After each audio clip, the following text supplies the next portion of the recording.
Hi families, I'm Karina Sanchez and I'm one of the lead toddler teachers here at Battery Park Montessori. Welcome to Curriculum Night. Today I'm going to show you some of the works here in our classroom and how they tie into the 3 to 6 program as the children grow up and they move on to the next step. So firstly, our core curriculum here is getting acclimated to their new space, feeling comfortable, building socialization, building a sense of community here, really just establishing friendships. What we like to do is we partake in some group activities, which would be different than the 3 to 6 program where they solely do independent work. Here we like to spend time in nature. We spend a lot of time doing painting and arts and crafts, gross motor games and dancing together collectively as a class. I'm going to show you some of the works around the classroom so that you can understand how they work and what they are actually teaching your children. So stay tuned and I will show you parts of the classroom. This is our sensorial shelf.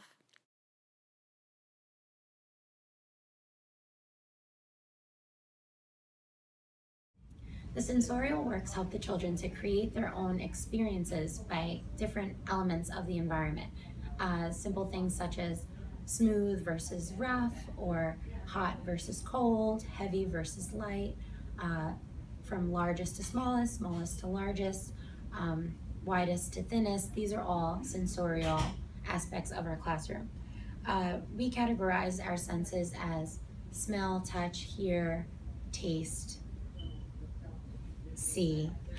And the way Dr. Montessori has labeled the different senses into similar groups would be the visual, which would be similar objects and also identical. So you have your blue and blue, yellow and yellow, red and red. An extension of this would be colored box 2, which is learning gradient. So from light blue to dark blue, or light pink to dark pink. Tactile, which is also touch, so that's teaching your children rough versus smooth. The way that we introduce it in the toddler classroom, which would be age appropriate for a 2-year-old, would be by introducing texture books. So Diane, can you get me one of the texture books, please? So the reptile has bumpy skin, or the elephant has smooth skin. So this might just look like your typical baby book, touch and feel. But for us, this really brings us to a strong element in the Montessori world, which will teach your children a lot about textures. So this one would be the velvety fur of the jaguar, or the smooth skin of the frog, or the hairy orangutan, and they would touch and feel this. And this is the way we can introduce this, which would be appropriate for your child's age group, which is also getting them ready for the 3 to 6 cohort. This is a tactile board, which is what they use in the 3 to 6. This is the first step, which is rough versus smooth.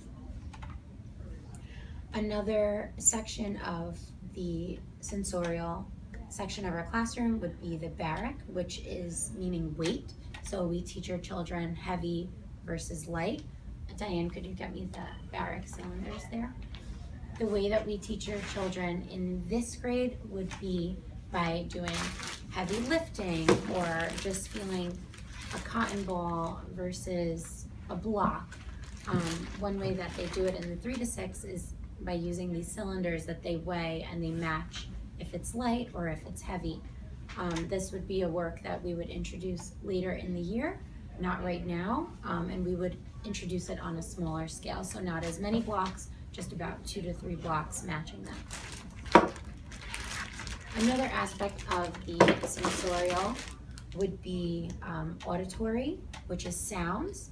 The way we introduce it is just simple listening to different sounds, different music. The way that it'll be extended in the later years, or even at the end of our year, would be by using the sound cylinders.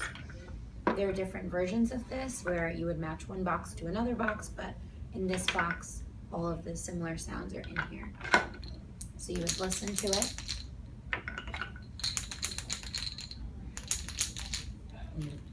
These are the same.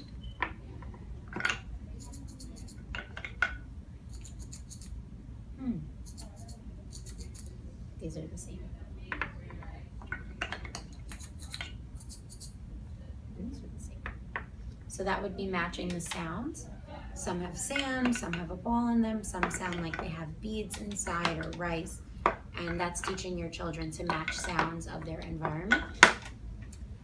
There is also the stereognostic section of sensorial, which is muscle memory, which ties into our practical life. So teaching your children to have a pincer grip, to really strengthen their hands for writing. Everything that we do involving pincer grip is a precursor to writing. So one thing that we do, I will talk about in practical life, is we do tonguing or tweezing or whole hand transfers, which all strengthen the hands and the muscles. And in the stereognostic area, that's muscle memory. So how will I remember to use my hand in a certain way, which will help me with writing. This is Grace doing one of our practical life works. You can see here she's taking the pipe cleaners and inserting them into the colander holes. She's using her pincer grip and her 3 fingers to really squeeze the pipe cleaners and to put them in so finely into the holes of the colander. So this is a fine motor work that we have on our practical life shelf.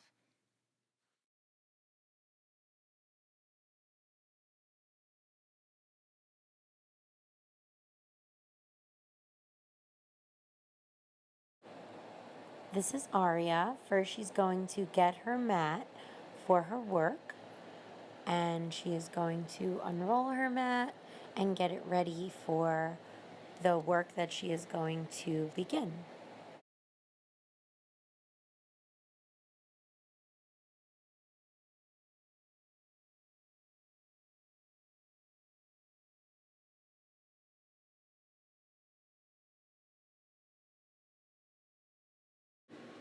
Aria is holding her tray so carefully from the practical life shelf and carrying it to her mat, which is her workspace.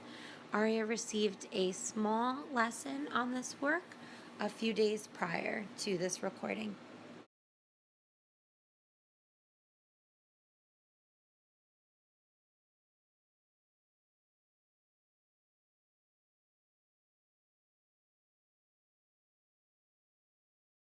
The purpose of this work is to first strengthen your child's pincer grip using their whole hand first. So she's squeezing the tongs. She is also learning to sort her colors by matching the green cubes to the green sticker on her tray. And she is also using her hand muscles to open the box and close the box. And she is also practicing her concentration.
Another area of sensorial would be thermic. The way we would introduce it in our class that would be age appropriate would be how we tie it into Tasty Tuesday. So Tasty Tuesday is when we try different fruits or vegetables, some things that the children wouldn't be familiar with, or some things that they are, some things they may not like. And the way we introduce it is we would have, let's say we make radishes and they're warm and we heat them in the toaster oven, or if we're serving celery and it's cold right out of the refrigerator, they would feel it. Is this hot? Is this cold? And then we would go on with the senses from there.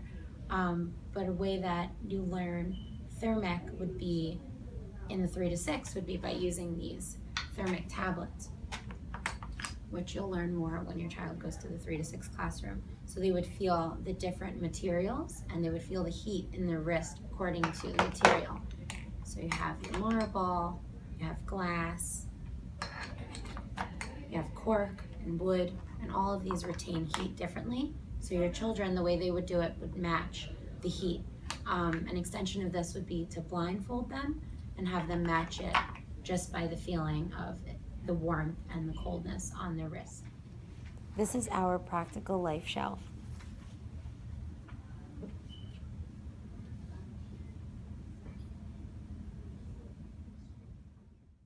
This is Georgia caring for our class horse. She's brushing the mane. She also has polished the saddle, which the children practice as a practical life work. We practice care for environment and care for oneself in our class. Little things such as sweeping the ground or mopping any spills. We also care for ourselves by learning to wash our hands properly and blow our nose and brush our hair and really take care of who we are.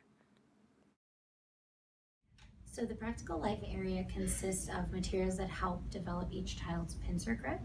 Some of the works that we have in our classroom are as simple as squeezing, tonguing. This would be one of our squeeze works, and that really strengthens the muscles in the hand to develop the pincer grip.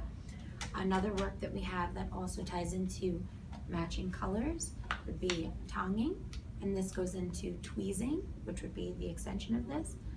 And the way they would do this work would be to sort the colors. They would tongue, and that one's blue. They wouldn't put it in there. That one has a green sticker, so it would match in that work. Another practical life work that also strengthens their pincer grip would be something as simple as putting these pipe cleaners into the colander. And for us, this seems like a really simple task and easy, but for a child, this is pretty difficult to really focus on placing each one in a tiny hole and push it all the way down with their tiny, tiny fingers, and then take them each out of the colander. What this helps with is holding paintbrushes and holding pencils and holding pens later in life, and also for care of environment. So some things that we do in practical life are sweeping the ground. If we spill something, we mop it up, or drying a table. Also, we teach the children to pour for themselves. So we use tiny pouring objects, which you can also do this at home. Get little pitchers or little beakers that your children can use, and it would help them to pour back and forth. And if they make a spill, get a little tiny sponge, they would wipe it and squeeze it out, and all of this strengthens their hand muscles. Another way that the practical life helps with learning is it really fosters independence. So we also teach your children to get dressed by themselves, simple things as dressing frames, and they learn to do snaps and buttons and tying, learn to tie their shoes by themselves or match their socks. Another work that we have is matching socks. Let me get that. So they would take this work and they would put it down on a mat, and they would line up the socks, and they would have to make a match with them. And then they would roll the socks, and that's something you can have your children do at home when you're doing laundry, or if you have them help you make the bed, or have them help you wash a dish. One thing we also do in here is we have the children, after they have snack, they wash their own plate, and they dry it, and then they put it back in their cubby. This is all fostering independence at a very young age, and teaching them to feel confident and proud of little things that they accomplish throughout the day. And for us, they may seem minor and not such a big deal, but for a child, it's huge, and it feels amazing, and it really helps them to mature into confident and positive human beings. Here's Alex working on the hammer work from our classroom. This work can either be seen on the practical life shelf or the sensorial shelf.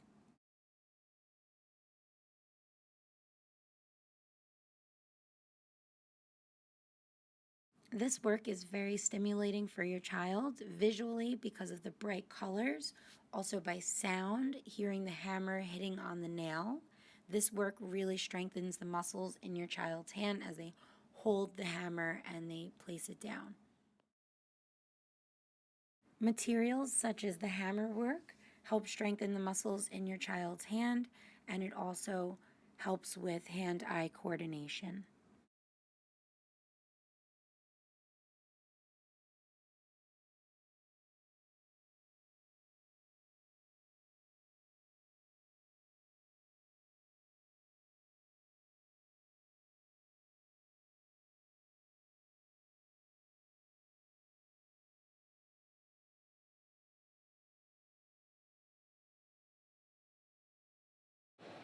This is John using our threading work.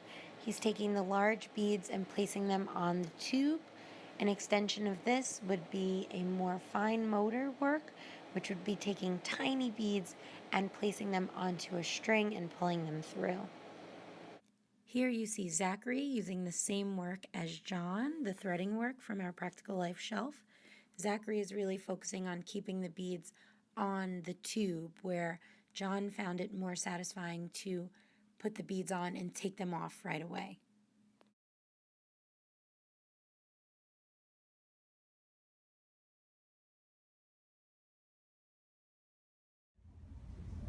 This is our math shelf. The brown cubes, however, are part of our sensorial works. They were just placed on the math shelf because we could not fit them.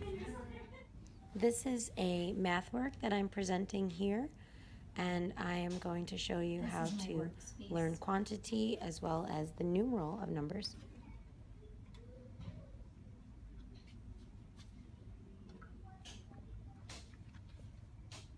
One, numeral 1. 2 has the numeral 2. 3. This has the numeral 3. 1, 2, 3. I see 1 cube, just 1 cube. 1. 2 cylinders. 1, 2. 2 cylinders. This is 2. 1, 2. And I see 3 spheres. 1, 2, 3. This is 3. 1, 2, 3. I finished my work. I can do it again, or I can get it ready for the next friend. I think I'm going to get it ready for the next friend. 1 cube, 2 cylinders, 1, 2, 3 spheres, 1, 2, 3. And these fit so perfectly in here. I'm going to put it back exactly where I found it. I'm going to roll my mat.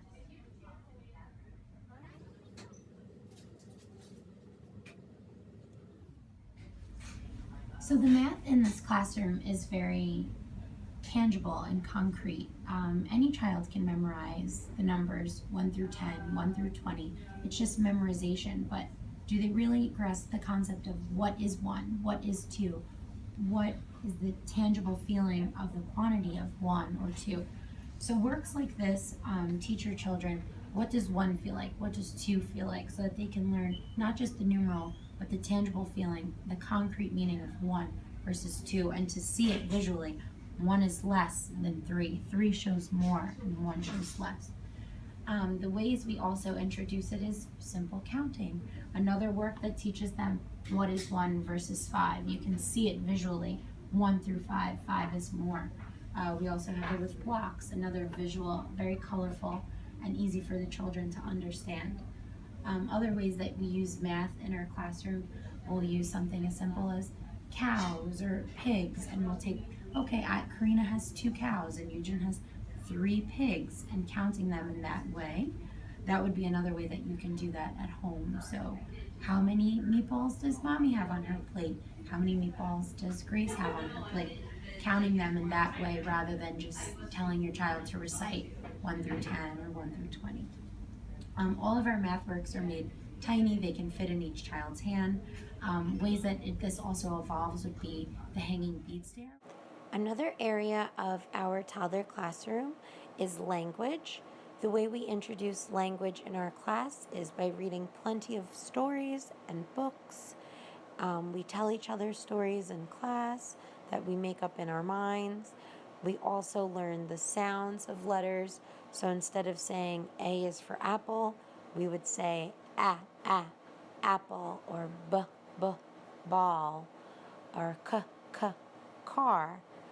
Here is Emma sitting in our peace loft, or you can call it our treehouse, and she is reading a story. She's looking at the pictures and telling us what she sees in the pictures. She spends a lot of time looking and figuring out what she sees, and this is a precursor to reading. She's looking at the pages from left to right and then turning the pages, so it's training our eyes for reading.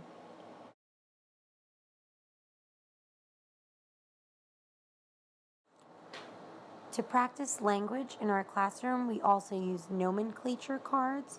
We have the children identify what they see in the picture, and we also have them identify the letters in the picture and what sounds the letters make. This is one of our language shelves, and here you see one of our language tables. This is Paula, and Paula is working on a puzzle. We use our puzzles as part of our language in our classroom. They're learning to read the shape on the puzzle to match the corresponding piece that fits perfectly in that space. This is also a precursor to reading. Another way that it practices language is the children identify what they see in the puzzle. So if she's putting a strawberry there, we'll say, "What is this? What do you see in this puzzle?" And they'll say, "Strawberry, blueberry, etc." And they're really learning to identify what they're seeing and what they're working on.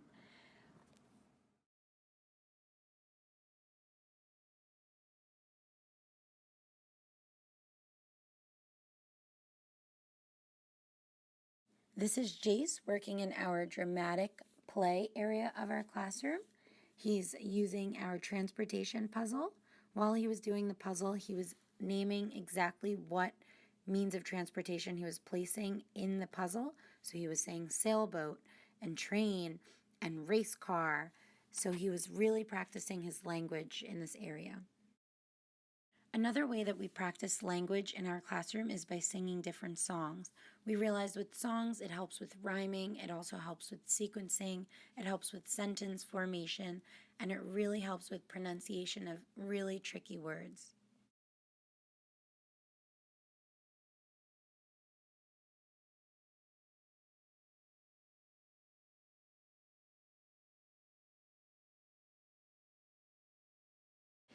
This is our dramatic play area.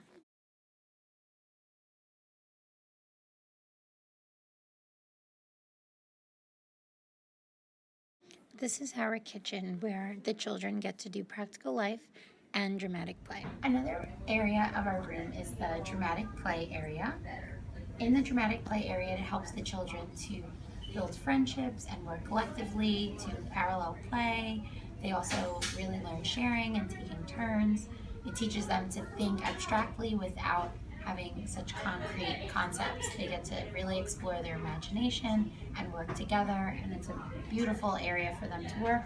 Right now our theme is transportation, but this is a part of our classroom that continues to evolve.